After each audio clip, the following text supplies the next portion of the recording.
Welcome, welcome, welcome, welcome. It has been a minute. Uh, it has been over a week since I live streamed. It's true. It's been over a week since I live streamed. It's February. It's a new month. So many things have happened. I didn't show off Tuesday's new books last week or Wednesday's new single issue comics. I didn't talk about lots of new comic. Sorry, I'm sitting wrong. Lots of new comic projects that have been announced or things that are coming out soon. Just so many things that I haven't done. But first off, and this is I think kind of crazy. This is, hey Joe, this I believe, and Joe, you can tell me if I'm right. I think this is the longest I've gone without live streaming since we started almost 6 years ago. It's crazy, right? I think in the 6 years that I did it, I don't think I've gone more than a week. And I went more than a week. I've done, it's been a full week. There was not a Monday one last week, and now I'm doing it, right? Hey, Mark. I was just saying, and like I said, maybe you can confirm also, but I think Joe has a better record from 2023, 2022. I don't think I've ever gone this long without live streaming. Part of it is the mess that is America right now. I'm doing a lot of retreating into my reading rather than be on my phone and look at the news, and therefore every time I think I want to do live stream, I don't. Yeah, even on a vacation, I would usually, or a holiday where like there was a lot of Jewish holidays that were weekday and then a Saturday would happen, that usually can't be more than 5 days. And I was always tried to be very good that after that kind of thing, I would come in. So it's definitely in there. And it's definitely for non-religious reasons, probably the longest I've ever gone. But that, we don't know because the Facebook ones are gone. It gets me, I'm so happy saying that. They're not bad, not because they're bad or anything, because I kind of love this idea that I spent 3.5 years doing these live streams, doing these videos up, and they're just, Lave watches a lot of people on YouTube here.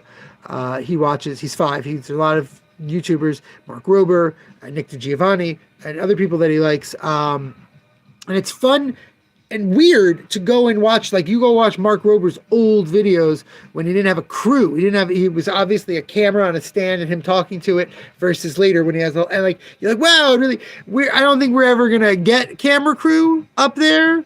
But right, nothing is going on the internet, Joe. That's what I assume that someone's got it up somewhere and it's mirrored this place but officially you can't just go to our Facebook page and see all of them. So I think that's interesting. Just the last couple of days, I worked out our latest YouTube attempt. If you haven't watched Pick 'em Ups, there's now 2. Last Thursday I did a Pick 'em Up, and the Thursday before that.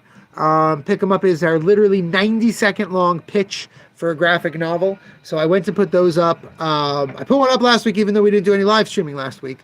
And I just figured out yet another one that I want to do. I've got a couple of comic creators who I've been talking about doing something with, and I think we're going to do an interview series. I've just started nailing down the idea of how we're going to make that interview series work and what it's going to be about.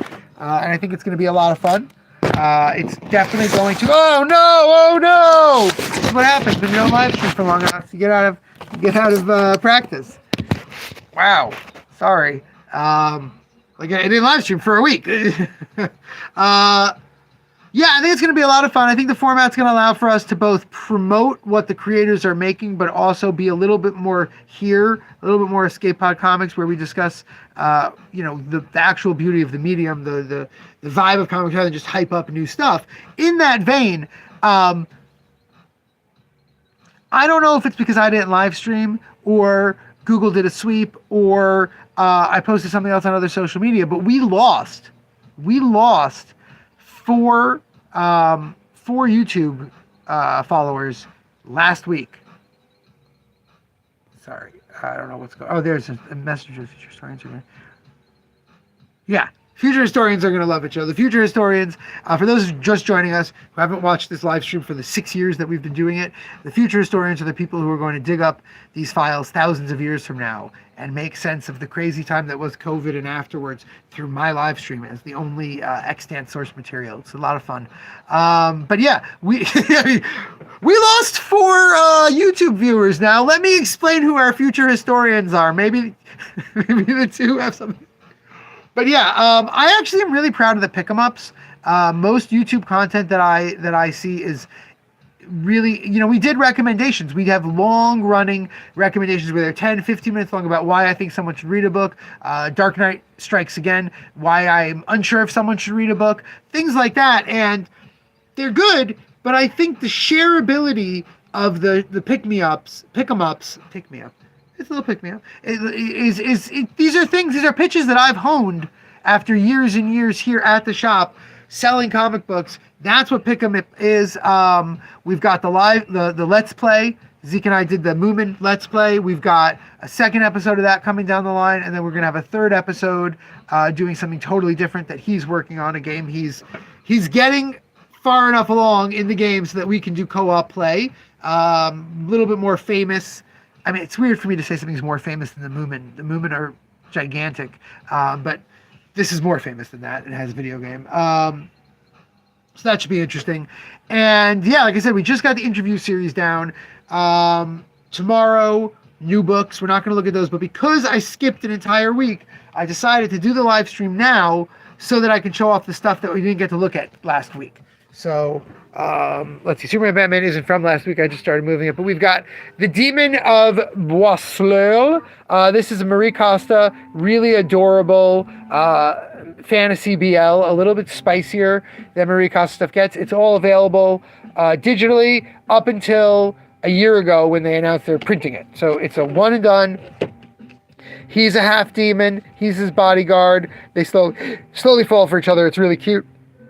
Leo Rising, Archie Bongaviana's amazing book. Archie Bongaviana is a queer creator who has been making intensely, I don't know what the right word to say, intensely personal, but also intensely challenging heteronormative ideas of friendship and relationships, of all that stuff in all the books. Mimosa, Quick Guide of They, Them Pronouns, and Beausoleil. Thank you, Mark. Thank you, my dear friend who speaks many languages when I barely speak English. I love you, dude. Shangri-La Frontier 20, Joe, which is waiting for you. How do I pronounce this, Mark? Sayori is by the creator of High Score Girl, which is a really fun manga about video games. This is a ghost demon story. Bob's Burger, B is for Burgers, a Bob's Burger ABC Little Golden Book. This actually came out at the beginning of January, and our copies arrived last week. One of the first Ordinary People Change the World by Brad Meltzer and Chris Eliopoulos was I Am George Washington. It came out years and years and years ago. In honor of the 250th anniversary of this benighted country that we live in, they've done a nice little softcover version. Wonder Boy, Kazumi Yamashi's masterpiece. What's it called? I'm trying to think of how to call it. Super Gekke. Very intense. I think it was 80s, about a young man surviving after the war and his dreams of a more noble Japan. Really beautiful stuff. We've got Sophie Campbell and Matt Frank's fantastic Mothra Queen of Monsters. Sophie Campbell obviously cooked on this. Sophie did Wet Moon, Shadow Eyes, all sorts of great monster personal stuff. This deals with two twin sisters who are picked to be the next avatars for Mothra, but due to a certain events, Mothra's not around. So they have to go back in time and find an old Mothra egg, and it's very, very fun. Matt Frank really knows how to draw the crap out of monster pages. And the plot is actually really like anything with Sophie Campbell. It's really about the people. It's really about the emotion. And this is the whole miniseries in one. Fire and Ice, When Hell Freezes Over. Joanne Starr continues her run. She did a Fire and Ice, Welcome to Smallville, which was the two of them living in Smallville for a little while. This is the sequel to that, where at the end of the Smallville one, they changed powers. They switched powers because of some giant bad guy, and now this is them learning to adjust with that. Different artist on this one, Stephen Byrne, but very, very good, very great. I love Fire and Ice, and Joanne really nails getting them right. We've got The Life and Death of Fritz the Cat. So the second of the complete Crumb. Many people don't know this, but R. Crumb hated the Fritz the Cat movie, actually despised it, and stopped making Fritz the Cat comics because of it. A few years later, to really sell it, he killed Fritz the Cat in a comic book. So this has all the Fritz the Cat comics, including his death.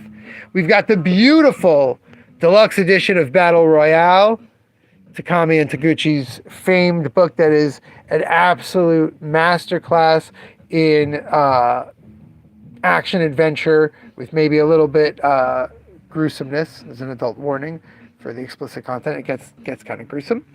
And I didn't show this off the week before, I don't think. The Art of Daniel Warren Johnson, beautiful book, one of the great creators working in comics today.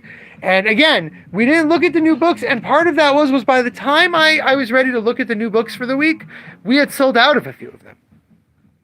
Okay? We sold out of Absolute Flash.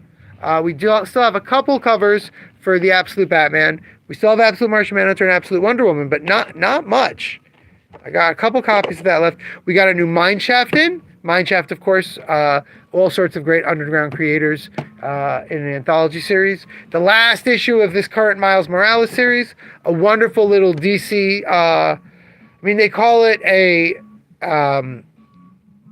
one-shot special, but it's their Valentine special. It's all romance stories, including a Guy Gardner story drawn by Rafael Perez. Keep an eye on that name. That's our great friend Joe Ciano's current artist on his book that has yet to be picked up by a publisher. Rafael's going to be doing a lot of work at DC, and eventually, hopefully, that'll help Joe's book get picked up. The Amazing Spider-Man Annual, one-off. Spirit of the Shadows, the great Nick Caggetti with his co-writer Daniel Ziegler doing a real crazy, mystical, magical adventure series. Monster High Boo Muta Triangle. This is the B cover for Malevolent. Malevolent as Justin Jordan and Monsters Roam the Earth, but the real reason I got it is Bivens. The artist on this, Bivens, is just fantastic. What's his first name? Jeremy? I want to say Jeremy, but I think that's John Bivens. He created Moon Knight. Jesus Christ. I'm not doing well today. He created Sleepwalker in the 90s. He did Stellar with Joe Keating, and now he's got this one. New Iron Man. Melinda May is in it. Tony is facing off against AIM, and the old Thunderbolt show up. Heavy Metal, 4th issue of Heavy Metal. We've even got an Olivia cover. Olivia, if you lived in the 80s and knew fantasy, she was inescapable. New cover for Batman Deadpool. Fantastic Four 52 reprint. Harley Quinn X Elvira number 4. Harley Quinn Life and Crime number 3. That's the A cover. I love this classic romance looking cover. Come on. Erica's just killing it. Erica has been destroying on this book. What a treat. 1776 number 3. And then other ongoings: Author Immortal, Detective Comics, Doctor Who, Harley Quinn, Hulk, Zombies, Punisher, Sleepy Hollow, Sorcerer's Apprentice, Sonya Reborn, Strange Tales, 2099, Toxic Avenger, Wrestle Heist. Awesome. I read the first issue of this. I'm excited for the second. Youngblood, KO, The Kids Are All Fight. This is the younger characters from the multiverses. I don't like how John Kent looks in that picture by Joe Quinones. Sorry, Joe. Here, we'll put this cover here. But a bunch of the younger teen characters across the multiverse joining in the KO fight. And Justice League Unlimited, that is also, doesn't say it on any of these covers, but on the A cover, it is a, where's the A cover? KO crossover, as is this issue of Flash. So, there we go. Oh, I don't even have Flash 29 anymore. I just have the old issue 27. That has to be the most useful thing we do on this live stream, right? The most useful thing we do is show off the new books. But this is something that hit me when I didn't do the live stream for a week. Like, we can show off the books any day. They don't have to be shown off the day they come out, because we're not doing that kind of show. We're not doing a show to promote buying them directly, picking them up at the shop. This is very rare. We're not selling you comics here on the show. We're just showing you what's out. So I can do that today, and you still can be like, Joe can be like, oh, hey, add that Mothra to my hold. And Mark, you could be like, oh, I got to hit up one of the good comic shops and see if they have X, Y, and Z. And I think that's what we do. That's, again, it's one of the reasons that I think we lose YouTube subscribers. One of the reasons that I think we don't gain them quickly is even within comics doesn't have humongous. Comics doesn't have humongous like YouTube numbers. I don't think there's a single account that just covers comic books that has 1 million people. Right? I knew he said Belgium. I knew there was a good shop that you had been to in the last couple of years that you found, but I knew it wasn't in the Netherlands. Belgium. That's what it was.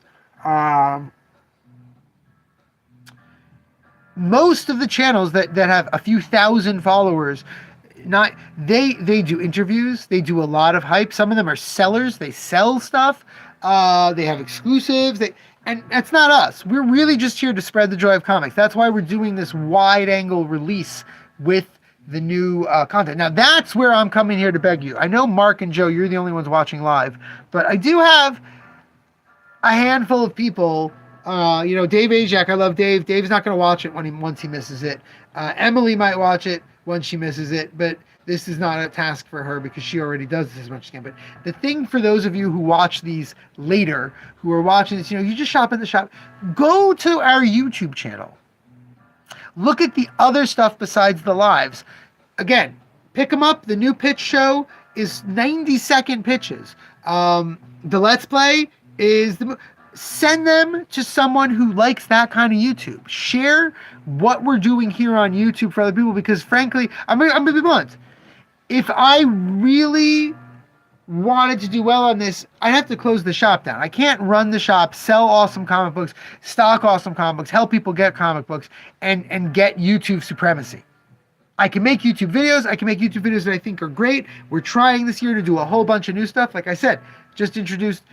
I'm going to do a whole new interview series. But I can't do the promo work. Social media is pretty dead. So what I need is, Mark, you saw the first pick 'em up is our boy, Terry Moore. I don't need you to send it to the group. I shared it with the group on their Facebook page. But I need people who love Strangers in Paradise to go, oh, hey, here's a great pitch to why you should read Strangers in Paradise. People who like Reinhard Kleist or like Nick Cave to share that one. That's why those are short. People who like Let's Plays to do that. All that stuff. So I'm really working to create different content. We've got Joey's in the middle of editing, hopefully in time for this Thursday, a totally new thing that I'm doing, the one that I'm doing based on my favorite Instagram account. And I'm really hoping to get there and to do this is what Escape Pod's about. I just had a guy come in and he asked me for books for his 11-year-old and books for himself, and he was just like, oh good, okay, awesome. He knew a little bit, he'd read a bunch of stuff, but he was looking for just new things, and that's what we're here for. But I don't have the interest in getting big on YouTube and then down the line turning that into promoting the shop. It's always about what the shop is about, which is the wide range of amazing comic books that are available, new and old, out there, not just here, everywhere. I could do a list of amazing books that are out of print. I don't mean just went out of print like Absolute Batman. I mean Tale of One Bad Rat, Manga Man, just exceptional graphic novels that you can't get anywhere. I don't even think Harvey Kurtzman's The Jungle Book is available right now. They reprinted it about 4 years ago again, and I think it's out of print. Like, there's amazing books that are out of print that you can't even get in shops. I'm here for that. That's what I'm here to tell people to do. Get those books. Tomorrow we will look at all the new books. Speaking of Absolute Batman Volume 2. Wednesday we will hopefully have the mental energy to do 3 days in a row again. And we'll look at the new single issues. But now, more than ever, the main point is go check out our YouTube channel. Look at all the other things we're doing. There's lots more to come. And the more the goal for 2026, and you can tell people this. You can tell people this live stream. The goal for 2026 is just to get up to enough followers. I think it's 1,000. It might be 500, but I think it's 1,000. Where when they run an ad before one of my videos, I get half a cent. Not because I think it's going to make money. I don't expect to make any kind of profit off YouTube, but it galls me. It drives me crazy that I'm here making content and they're running ads on it. I don't get anything. So that's help me at least feel like I'm getting some for this work. Getting some, getting paid back, securing the bag. I'm not securing the bag. This is not a lucrative move. Trying to get to that 1,000, but that's the goal. I'm going to keep making some. I really think the one that Joey should hopefully have by the end of this week is a really fun and interesting series. And I really think Pick 'em Up, Who the Heck Are They, and a few others I haven't done are going to be really great. I just have to see if people feel that way. Getting some, Mark. Yeah, sorry, I got a little dirty there. All right. Until tomorrow, God willing. Remember, damn it, babies. You gotta be. Ugh, you gotta be. I was thinking about. I'm sorry. I apologize. I was thinking about how Zeke and I on the Let's Play we have a new sign off, and Pick 'em Up. The sign off is pick it up, and it just got in my head as I was saying the Vonnegut sign off for this, which is, damn it, babies. You gotta be kind.